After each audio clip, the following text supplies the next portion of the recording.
मराठी सिनेसृष्टीतील खलनायक म्हणून अभिनेते अनंत जोग यांना ओळखलं जातं। त्यांनी आजवर अनेक चित्रपट आणि मालिकांमधून आपल्या अभिनयाने प्रेक्षकांची मन जिंकून घेतली। खलनायकाच्या अनेक भूमिका करूनही प्रेक्षकांची त्यांना नेहमीच पसंती मिळाली। आपल्या अभिनयाने हिंदीसह मराठी प्रेक्षकांच्या मनावरही अधिराज्य गाजवणारे अनंत जोग जर नट नसते तर कदाचित चोर किंवा गुंड असते, असं त्यांनी स्वतः म्हटलं आहे। अनंत जोग यांनी नुकतीच स्मृतिगंध या YouTube चॅनेलला मुलाखत दिली। यावेळी त्यांना तुम्ही जर नट नसता तर काय असता असा प्रश्न विचारण्यात आला होता। त्यावर अनंत जोग यांनी असं उत्तर दिलं की नट नसतो तर मी कदाचित गुंड किंवा भुरटा चोर असतो। याचा एक किस्सा आहे। मी एकदा माझ्या वडिलांबरोबर ताज हॉटेलमध्ये कोणत्या तरी फंक्शनला गेलो होतो, तर तिथल्या टॉयलेटमध्ये मला ॲशट्रे दिसला। तर मी म्हटलं काय मूर्ख लोक आहेत, इतका चांगला ॲशट्रे इथे का ठेवला?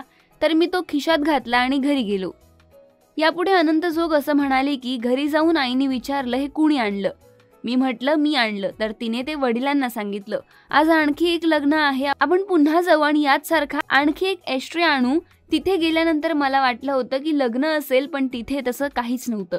तर वडिलांनी तिथल्या मॅनेजरला सांगितलं की माझ्या मुलाने तुमच्या हॉटेलमधून हा ॲशट्रे चोरला आहे, तर याला काय शिक्षा असेल ती द्या। नंतर वडिलांनी मला तिथल्या सर्व लोकांची माफी मागून असं मी पुन्हा कधी करणार नाही असं म्हणायला सांगितलं, आणि मी असं काही केलं नाही तर मी इथून जाताना एकटा जाणार, तू कसं यायचं ते बघ असं म्हटलं। तेव्हा मी 8वी किंवा 9वी मध्ये होतो। पुढे त्यांनी आणखी एक किस्सा सांगितला। याबद्दल ते म्हणाले, एकदा मी एका बस कंडक्टरला मारलं होतं, तर त्यांनी बस थेट पोलीस स्टेशनला नेली। माझ्याबरोबर तेव्हा माझे 2 मित्रही होते, ते घाबरलेले होते। तेव्हा माझे दूरचे एक काका कमिशनर होते, त्यामुळे मी वडिलांना सांगितलं। त्यानंतर वडिलांचे आणि पोलिसांचे बोलणे झाले। मग मी पोलिसांना विचारले की वडील काय म्हणाले, तर माझ्या वडिलांनी पोलिसांना सांगितलं होतं की तुम्ही त्याला आणखी 8 दिवस तुरुंगात ठेवा, त्याची तीच लायकी आहे, आणि तुम्ही तसं नाही केलं तर मी तुमच्या वरिष्ठांना तुमची तक्रार करेन। यापुढे त्यांनी असं म्हटलं की मग मी माझ्या मित्रांच्या वडिलांना फोन केला जे वकील होते। मग आम्ही आमच्या त्या मित्राच्या वडिलांच्या मदतीने सुटलो। तर या 2 मुख्य घटना घडल्या नसत्या तर मी नट नसतो, मी कुणीतरी गुंड झालो असतो आणि माझा खून झाला असता, किंवा माझ्या हातून काही खून झाले असते। माझा स्वभाव बघता त्याची शक्यता जास्त आहे।